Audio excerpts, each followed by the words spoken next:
Bonnice, your host, and my guest for this session is Fern Vucinic. Our topic today is Ancestral Astrology. Fern Vucinic has 30 years of experience as an astrologer, teacher, and healer. She's been practicing earth-based pagan traditions since 1990 and edited the book The Ghost Dance by Michael Stewart Ani. Fern also holds advanced training and degrees in many modalities, including ancestral healing, acupressure, herbalism, energy healing, and massage. And she's here with us today. Fern, thank you for joining us. Welcome. Thank you for having me. Well, I'm very interested in your work. I love astrology, but I'm not very good at it. So how did you become interested in integrating ancestral healing and astrology? Yeah, so I have always looked at my family's charts. When I first started learning about astrology, I immediately was drawn to just exploring how the patterns showed up. But about 3 years ago, I had a series of very synchronistic experiences, and it led me to the work of Daniel for ancestral medicine. And I started working with one of his practitioners and just had the most amazing transformative experiences. And so I really started to go deeply into integrating the astrological chart with the ancestral healing. And as you know, I recently taught a class about ancestral astrology and had the most amazing time. It's really, really exciting. Yeah. Yeah, it's two great methods of studies. But let's talk about, why do you think ancestral healing has become so prominent at this time in history from an astrological perspective? Sure. So currently we're having Pluto moving through Capricorn, and Pluto entered Capricorn in 2008, and it's going to remain in Capricorn until 2024. And Pluto in the astrological chart represents transformation and change and regeneration. Moving through the sign of Capricorn, we've been regenerating social structures, transforming our relationship with work, all of those kind of Capricorn themes. In astrology, we always look at the opposite sign to gain insight on a particular transit. And the sign that's opposite Capricorn is the sign of Cancer. So Capricorn is like the trees and the branches and the fruits of the astrological chart. And Cancer holds the fourth house, which is the roots and the soil and the nourishment. It's the place of ancestors. So I think as we've had this transit of Pluto through Capricorn, we've been really drawn to heal some of that soil and that roots that gives life to the trees and the branches. Mm-hmm.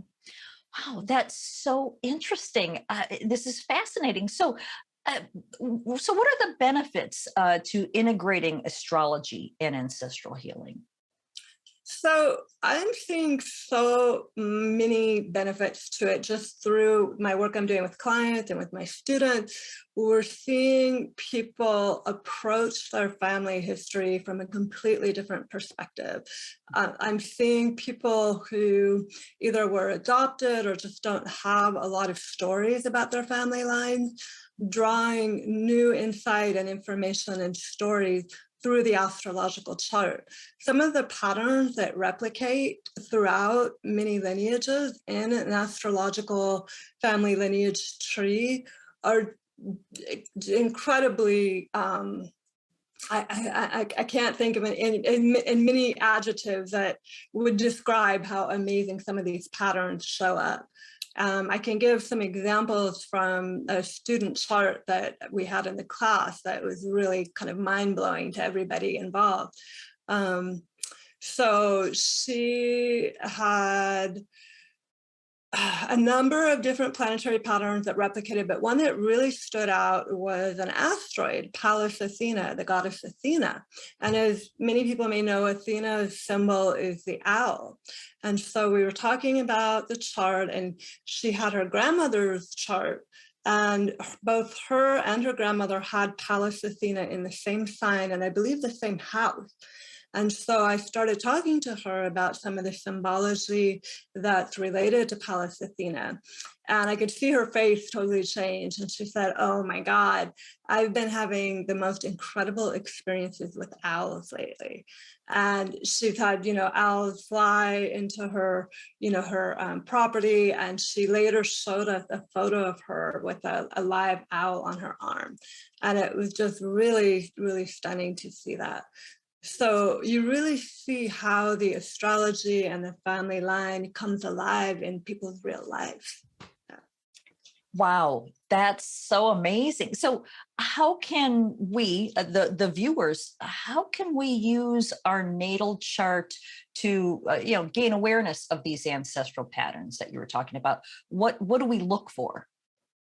Sure. So, astrology is a little different than tarot because it's not something that, the beginner can sometimes easily access. And so my workaround for that is to suggest that, first of all, people gather the data. You're going to need to gather just birth dates. You don't necessarily need birth time.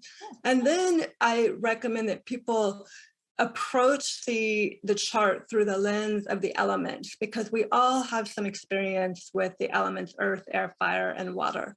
And so just looking at your family's charts and seeing, is there more earth through the line? Is there more air? Is there more fire? Is there more water?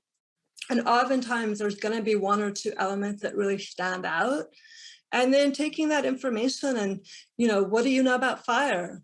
Fire is active, fire is alive, fire is passionate, fire can be angry. So using the elemental focus to approach some of the material in the ancestral astrology. Yeah. Okay. So is there a way to compare individual charts to look for patterns? Yes. Now, there's so many different avenues to go, and that's why I tell my students to try to keep it simple and just focus on one thing. So you absolutely can pull out, your chart and your mother's chart, or your chart and your father's chart, and look at those patterns between them. And a lot of times what you'll see in family charts is you'll see replicating birthdays. You'll see people with the same sun or moon sign. And I recommend just picking one pattern to explore, either the elemental pattern or a planetary pattern, looking to see where everybody has their moon through a line. If you're going to just look at two charts, as you mentioned, that you can expand that lens to look at a few more patterns. But I really recommend, when people are first beginning, to keep it simple and pick one pattern to track. Because when there's too many patterns, you can get lost. Yeah, it can get complicated. Well, let me ask, just as an example, my sun is in Sagittarius and my moon is in Taurus. My mom's sun is Sagittarius and my dad's sun is Taurus. Is that the kind of pattern that we're looking for? Absolutely. And you'll see that show up again and again in a family line, where you'll have a parent on one side with their son in something, and a parent on the other side with their son in something. And then the descendant will weave that into their full chart. So they'll have the sun in one parent and the moon in the other parent's sign. So I like to look at the ancestral astrology tree as sort of a tapestry, and each individual in the tapestry has a thread, and it may be, a different color or slightly different pattern, but together the family weaves this, beautiful tapestry. And you see some replication with many of the lines. You see a pattern emerge, but it's not not every family member is going to hold that same pattern. And those family members who don't hold that pattern are very interesting in themselves as well. So you see this tapestry and you see the emerging pattern, but then sometimes you'll see something that kind of zigzags where everything else is going straight. A lot of times those people are the black sheep, or the exiles, or the scapegoats, or the family healers.